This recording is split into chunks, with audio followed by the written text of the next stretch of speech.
हिंदू धर्म में केदारनाथ धाम का बहुत महत्व है। इस पवित्र धाम को 12 ज्योतिर्लिंगों में से एक माना गया है। केदारनाथ धाम को भगवान शिव का निवास माना जाता है। पुराणों के अनुसार भगवान भोलेनाथ यहाँ हर समय विराजमान रहते हैं। हर साल हजारों भक्त भोलेनाथ के दर्शन करने केदारनाथ आते हैं। मान्यता है कि जो भक्त सच्चे मन से बाबा के दर्शन करने केदारनाथ जाते हैं उसकी सभी मनोकामनाएं पूर्ण होती हैं। इस पवित्र धाम के जुड़ी कई कथाएं हैं, लेकिन महाभारत में केदारनाथ धाम से जुड़ी एक कथा का वर्णन है जिसमें बताया गया है कि केदारनाथ मंदिर का निर्माण कैसे हुआ था। चलिए आपको महाभारत में इस धाम से जुड़ी कथा के बारे में विस्तार से बताते हैं। धार्मिक ग्रंथों के अनुसार महाभारत के युद्ध में विजय पताका लहराने के बाद पांडवों के सबसे बड़े भाई युधिष्ठिर को हस्तिनापुर का राजा बनाया गया। उन्होंने हस्तिनापुर के सिंहासन को 4 दशकों तक संभाला। एक दिन पांडव और भगवान श्री कृष्ण महाभारत युद्ध पर चर्चा कर रहे थे। इस दौरान पांडव भगवान श्री कृष्ण से बोले, हे प्रभु, हम सभी भाइयों पर अपने ही भाइयों की हत्या का कलंक है। इस कलंक से कैसे मुक्ति पाई जाए?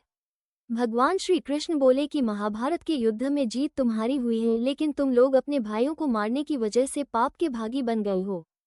इस पाप से तुम्हें सिर्फ भगवान शिव ही मुक्ति दिला सकते हैं। इतना कहकर श्री कृष्ण वहां से चले गए। उसके बाद से ही पांडव मन ही मन चिंतित रहने लगे और सोचने लगे कि कैसे राजपाट त्याग कर महादेव की शरण में जाएं। इसी बीच एक दिन पांडवों को श्री कृष्ण के देह त्यागने का पता चला। श्री कृष्ण के परमधाम लौटने की बात सुनकर पांडव व्याकुल हो उठे। पांडव अपने गुरु, पितामह और मित्रों को युद्ध में पहले ही खो चुके थे। अब श्री कृष्ण भी साथ नहीं रहे थे। ऐसे में पांडवों ने हस्तिनापुर राज्य परीक्षित के हाथों में सौंप दिया और द्रौपदी के साथ भगवान महादेव की तलाश में निकल पड़े। पांचों पांडव और द्रौपदी भगवान महादेव के दर्शन को व्याकुल हो रहे थे। वो सबसे पहले पांडव काशी पहुंचे, लेकिन भोलेनाथ वहां नहीं मिले। उसके बाद पांडव कई जगह गए, लेकिन उनके पहुंचने से पहले ही भगवान शिव वहां से चले जाते। एक दिन पांडव और द्रौपदी भोलेनाथ को खोजते खोजते हिमालय तक जा पहुंचे। भोलेनाथ ने जैसे ही पांडवों को देखा वो छिप गए, लेकिन युधिष्ठिर ने उन्हें देख लिया। उन्होंने भगवान शिव से कहा कि हे प्रभु, हम आपके दर्शन किए बिना यहाँ से नहीं जाएंगे।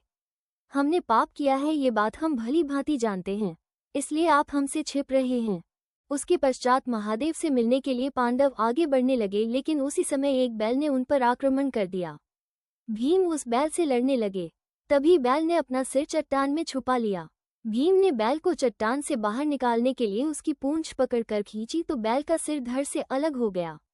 इसके बाद बैल का धड़ शिवलिंग बन गया और उसमें से भगवान महादेव प्रकट हुए। भोलेनाथ ने पांडवों को सारे पापों से मुक्त कर दिया। भगवान भोलेनाथ को